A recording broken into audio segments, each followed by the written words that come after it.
ಪ್ರಬಂಧ ರಚನೆ ಹೇಗೆ ಮಾಡುವುದೆಂದು ತಿಳ್ಕೊಳ್ಳೋಣ. ಪ್ರಬಂಧ ರಚನೆ. ಪ್ರಬಂಧವು ಗದ್ಯ ಸಾಹಿತ್ಯದ ಒಂದು ಪ್ರಕಾರ. ಪ್ರಬಂಧವು ಯಾವುದರ ಪ್ರಕಾರ? ಗದ್ಯ ಸಾಹಿತ್ಯದ ಒಂದು ಪ್ರಕಾರ. ಪ್ರಬಂಧವನ್ನು ಓದುವುದರಿಂದ ಹಾಗೂ ಬರೆಯುವುದರಿಂದ ವಿಷಯ ಮತ್ತು ಭಾಷೆಗಳೆರಡರ ಜ್ಞಾನ ಏಕಕಾಲದಲ್ಲಿ ಲಭಿಸುತ್ತದೆ. ಪ್ರಬಂಧ ಸಾಹಿತ್ಯವು ಸರಳವೂ ಉಪಯುಕ್ತವೂ ಆಗಿದ್ದು ಸಮಕಾಲೀನ ಜಗತ್ತನ್ನು ಅರ್ಥ ಮಾಡಿಕೊಳ್ಳಲು ಸಹಾಯಕವಾಗಿದೆ. ಪ್ರಬಂಧದ ಅರ್ಥ: ತರ್ಕಬದ್ಧ ವಾಕ್ಯ ಹಾಗೂ ವಿಚಾರಗಳಿಂದ ಸಂಬಂಧವಾಗಿ ಬರೆಯಲ್ಪಟ್ಟ ಬಂಧವೇ ಪ್ರಬಂಧ. ಅಂದರೆ ವಿಚಾರವನ್ನು ಕ್ರಮಬದ್ಧವಾಗಿ ಅರ್ಥಪೂರ್ಣವಾಗಿ ಬರೆಯುವುದೇ ಪ್ರಬಂಧ. ಒಂದು ನಿರ್ದಿಷ್ಟ ವಿಷಯದ ಕುರಿತು ಮಾಹಿತಿಯನ್ನು ಸಂಗ್ರಹಿಸಿ ತನ್ನ ಅನುಭವ, ಕಲ್ಪನೆ ಹಾಗೂ ವಿಚಾರಗಳನ್ನು ಬೆರೆಸಿ ಸುಸಂಬದ್ಧ ರೀತಿಯಲ್ಲಿ ಪ್ರೌಢ ಬರವಣಿಗೆಯನ್ನು ಪ್ರಬಂಧ ಎನ್ನಬಹುದು.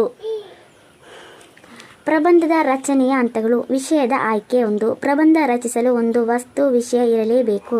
ನಮ್ಮ ಆಸಕ್ತಿ ಹಾಗೂ ಅನುಭವಗಳಿಗೆ ನಿಲುಕುವ ವಸ್ತು ವಿಚಾರವನ್ನು ಆಯ್ಕೆ ಮಾಡಿಕೊಳ್ಳಲು ಪ್ರಬಂಧವನ್ನು ಬರೆಯಲು ಮುಂದಾಗಬೇಕು. ಪ್ರಬಂಧಕ್ಕೆ ವಿಷಯ ಇದ್ದಂತೆ ಇರಬೇಕು ಎಂದೇನಿಲ್ಲ. ವ್ಯಕ್ತಿ, ವಸ್ತು, ಪ್ರಾಣಿ, ಪಕ್ಷಿ, ನೆಲ, ಜಲ, ಭಾವನೆ, ಮೌಲ್ಯ, ಪ್ರಚಲಿತ ಘಟನೆಗಳು, ಸಮಸ್ಯೆಗಳು, ಇತಿಹಾಸ, ವಿಜ್ಞಾನ, ಸಮಾಜ ಯಾವುದಾದರೂ ಆಗಿರಬಹುದು. ವಿಷಯದ ಆಯ್ಕೆ. ಓಕೆ, ನೆಕ್ಸ್ಟ್ ಮಾಹಿತಿಯ ಸಂಗ್ರಹಣೆ. ಪ್ರಬಂಧ ಬರೆಯಲು ವಿಷಯದ ಆಯ್ಕೆ ಮಾಡಿಕೊಂಡ ನಂತರ ವಿಷಯಕ್ಕೆ ಪೂರಕವಾದ ಮಾಹಿತಿಯನ್ನು ಪುಸ್ತಕಗಳು, ಪತ್ರಿಕೆಗಳು, ಅಂತರ್ಜಾಲ, ಸಂದರ್ಶನ ಇಲ್ಲವೇ ಖುದ್ದು ಸ್ಥಳಗಳಿಗೆ ಭೇಟಿ ನೀಡಿ ಹೆಚ್ಚಿನ ಮಾಹಿತಿಯನ್ನು ಸಂಗ್ರಹಿಸಬೇಕು. ಇದರಿಂದ ನಮ್ಮ ವಿಚಾರಗಳಿಗೆ ಇನ್ನೂ ಹೆಚ್ಚಿನ ಪುಷ್ಟಿ ಸಿಕ್ಕಂತಾಗುತ್ತದೆ. ನೆಕ್ಸ್ಟ್ ವಿಷಯವನ್ನು ಕ್ರಮಬದ್ಧವಾಗಿ ಜೋಡಿಸುವುದು. ಸಂಗ್ರಹಿಸಿದ ಮಾಹಿತಿಯನ್ನು ಕ್ರಮಬದ್ಧವಾಗಿ ಜೋಡಿಸಬೇಕು. ಅಂದರೆ ದೊರೆತ ಅಂಕಿಅಂಶಗಳ ನಡುವೆ ಸಂಬಂಧವಿರುವಂತೆ ನೋಡಿಕೊಳ್ಳಬೇಕು. ನೆಕ್ಸ್ಟ್ ನಿರ್ದಿಷ್ಟ ಚೌಕಟ್ಟಿನಲ್ಲಿ ವಿಷಯದ ಮಂಡನೆ. ಪ್ರಬಂಧವನ್ನು ಮಾಹಿತಿಗಳು ಮತ್ತು ಲಭ್ಯವಾದ ನಂತರ ನಮ್ಮದೇ ಆದ ಶೈಲಿಯಲ್ಲಿ ವಿಚಾರವನ್ನು ನಿರೂಪಿಸಬೇಕು. ಭಾಷೆ ಮತ್ತು ವಿಷಯಗಳ ಸುಸಗಮ ಇರಬೇಕು. ಬರೆಯುವ ಸಂದರ್ಭದಲ್ಲಿ ಗಾದೆಯ ಮಾತನ್ನು, ನುಡಿಗಟ್ಟನ್ನು, ಹೇಳಿಕೆಯನ್ನು, ಚಿಕ್ಕ ಕಥೆ ಮತ್ತು ಘಟನೆಯೆಂದು ಸಂದರ್ಭ ಸಹ ಬರೆದು ಬಳಸಿಕೊಳ್ಳಬೇಕು.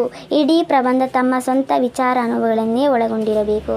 ಯಾರೋ ಬರೆದ ಪ್ರಬಂಧವನ್ನು ಕಂಠಪಾಠ ಮಾಡಿ ಬರೆಯುವುದು ಪ್ರಬಂಧ ಅನಿಸುವುದಿಲ್ಲ. ಪರೀಕ್ಷೆಗೂ ಮುನ್ನ ಹಲವು ವಿಷಯಗಳಿಗೆ ಸಂಬಂಧಿಸಿದಂತೆ ಮಾಹಿತಿ ಸಂಗ್ರಹಿಸಿ ಪರೀಕ್ಷೆಯಲ್ಲಿ ಬರೆಯುವ ಸಿದ್ಧತೆ ನಡೆಸಿರಬೇಕು. ಪ್ರಬಂಧ ಬರೆಯುವಾಗ ಆರಂಭ, ವಿಷಯ ಬೆಳವಣಿಗೆ ಹಾಗೂ ಮುಕ್ತಾಯಗಳು ಇರಬೇಕು. ನೆಕ್ಸ್ಟ್ ಪರಿಶೀಲನೆ. ಪ್ರಬಂಧವನ್ನು ಬರೆದ ನಂತರ ಮತ್ತೊಮ್ಮೆ ಅದನ್ನು ಪರಿಶೀಲಿಸಬೇಕು. ಭಾಷೆ ಹಾಗೂ ವಿಷಯದ ದೋಷವನ್ನು ಇದ್ದರೆ ಸರಿಪಡಿಸಿ ಬರೆಯಬೇಕು. ಪರಿಶೀಲನೆಯನ್ನು ನಮ್ಮ ಗೆಳೆಯರು ಹಾಗೂ ನಮಗಿಂತ ಹೆಚ್ಚು ಬಲ್ಲವರಿಂದ ಮಾಡಿಸಬೇಕು. ಇದರಿಂದ ಪ್ರಬಂಧ ಇನ್ನಷ್ಟು ಉತ್ತಮವಾಗಿ ಮೂಡಿಬರುತ್ತದೆ. ನೆಕ್ಸ್ಟ್ ಪ್ರಕಟಣೆ. ಪ್ರಬಂಧವನ್ನು ರಚಿಸಿದ ನಂತರ ಅದನ್ನು ನಮ್ಮ ಶಾಲಾ ಭಿತ್ತಿಚಿತ್ರ ಅಥವಾ ಶಾಲಾ ಸಂಚಿಕೆ ಇಲ್ಲವೇ ಸ್ಥಳೀಯ ಪತ್ರಿಕೆಗಳಿಗೆ ಪ್ರಕಟಿಸಲು ಸಂಬಂಧಿಸಿದವರಿಗೆ ನೀಡಿ ಮನವಿ ಮಾಡಿಕೊಳ್ಳಬೇಕು. ಇದರಿಂದ ನಮ್ಮ ವಿಚಾರಗಳು ಇತರರಿಗೆ ತಿಳಿಯುವುದಲ್ಲದೆ ನಿಮ್ಮ ಗೌರವವು ಹೆಚ್ಚಾಗುತ್ತದೆ. ಸಾಮಾನ್ಯವಾಗಿ ಪರೀಕ್ಷೆಯಲ್ಲಿ 2-3 ವಿಷಯವನ್ನು ನೀಡಿ ಯಾವುದಾದರೂ ಒಂದು ವಿಷಯದ ಮೇಲೆ ಪ್ರಬಂಧ ಬರೆಯಲು ಬರ್ತದೆ. ಓಕೆ, ನೀವು ನಿಮ್ಮ ಅನುಭವದ ನೆಲೆಯಲ್ಲಿ ಬರೆಯಬಹುದು. ವಿಷಯವೊಂದನ್ನು ಆಯ್ಕೆ ಮಾಡಿಕೊಂಡು ನಿಮ್ಮ ವಿಚಾರವನ್ನು ಅರ್ಥಪೂರ್ಣವಾಗಿ ತಪ್ಪಿಲ್ಲದಂತೆ ಬರೆಯಬೇಕು. ಓಕೆ, ಪ್ರಬಂಧ ಬರೆಯುವ ಹಂತಗಳು ಅನುಸರಿ ಈ ವಿಷಯ ಕುರಿತು ಬರೆಯಿರಿ.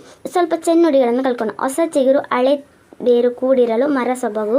ಹೊಸ ಚಿಗುರು ಹಳೆ ಬೇರು ಕೂಡಿರಲು ಮರ ಸೊಬಗು. ಹೊಸ ಯುಕ್ತಿ ಹಳೆ ತತ್ವದೊಡಗಡೆ ಧರ್ಮ. ಋಷಿ ವಾಕ್ಯದೊಡನೆ ವಿಜ್ಞಾನ ಕಳೆ ಮೇಲವಿಲೆಸೆ.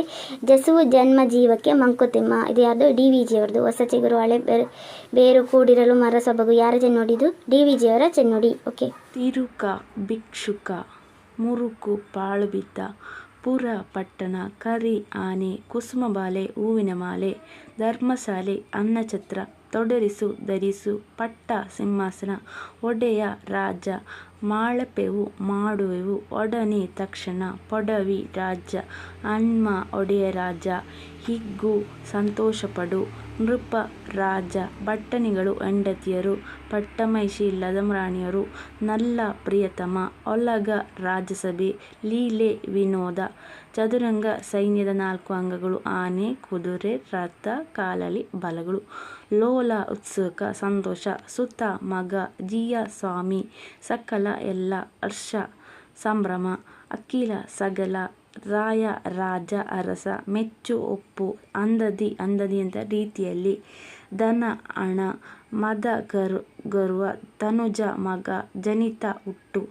ಅನಿತರೊಳಗೆ ಅಷ್ಟರಲ್ಲಿ. ಅನಿತರೊಳಗೆ ಅಂತೇಳಿದರೆ ಅಷ್ಟರಲ್ಲಿ. ದಂಡು ಸೈನ್ಯ. ಮುತ್ತು ಆವರಿಸು. ಓಕೆ, ಇದು ಎಲ್ಲ ಪದಗಳ ಅರ್ಥಗಳು. ಇನ್ನು ಮುಪ್ಪಿನ ಷಡಕ್ಷರಿ ಅವ್ರದ್ದು ಅವರ ಬಗ್ಗೆ ಸ್ವಲ್ಪ ತಿಳಿಯೋಣ. ಅವರು ಕಾವೇರಿ ತೀರದ ಶಂಭುಲಿಂಗ ಬೆಟ್ಟದಲ್ಲಿ ಶಂಭುಲಿಂಗ ಬೆಟ್ಟದಲ್ಲಿ ತಪಸ್ಸು ಮಾಡಿದ್ದಕ್ಕಾಗಿ ಹೇಳಲಾಗುತ್ತಿದೆ. ಇವರು ಕೊಳ್ಳೆ ಕಾಲದವರು. ಸ್ವರ ವಚನಗಳ ಸಂಗ್ರಹವಾದ ಸುಬೋಧ ಸಾರ ಎಂಬ ಇವರ ಕೃತಿ, ಮುಪ್ಪಿನ ಷಡ್ಬರಿ ಇವರ ಕೃತಿ, ಸುಬೋಧ ಸಾರ ಎಂಬುದು ಇವರ ಕೃತಿ. ಓಕೆ, ಇವರು ನಿಜಗುಣ ಶಿವಯೋಗಿಗಳ ಸಮಕಾಲೀನರು.